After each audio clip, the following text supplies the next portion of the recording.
Amados, vosso Pai vos fala, vossa mãe lhe traz o conhecimento do fogo do Espírito.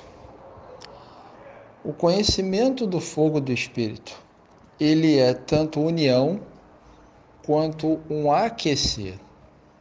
União, pois vós, meus filhos, estão sobre o mesmo propósito, uma mesma intenção e uma mesma emoção. E um aquecer, pois vós, meus filhos, conhecem sua mãe e seu pai. Por isso, o Pai vos fala: não temeis o fogo. O fogo é o elemento da criação, é o elemento da destruição e é o elemento da transformação.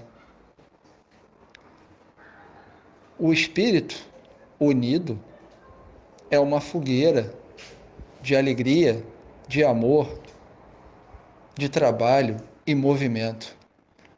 O espírito unido é uma fogueira que nunca se apaga. Meus filhos amados, não temeis o agora. O agora vos pertence. A seguir, vossa mãe.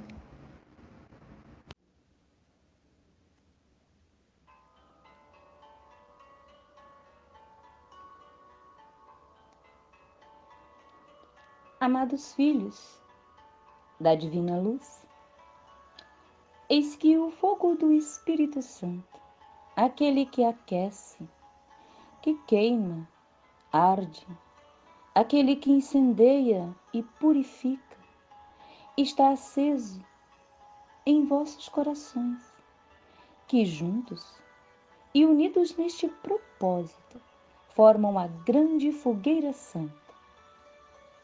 Vocês estão sendo purificados, como ouro fino que são, como joias raras do vosso Deus Pai e Mãe. Esta fogueira santa, que vos mantém unidos e aquecidos, dá também o tom de vossas canções e o ritmo perfeito de vossa dança, que é linda. Esta fogueira santa também ilumina o caminho daqueles que necessitam da divina luz. Amados filhos, mantenham o fogo do Espírito Santo aceso em vossos corações e logo toda a humanidade será incendiada pela iluminação divina e aquecida serão todos nas asas de vosso Deus Pai e Mãe.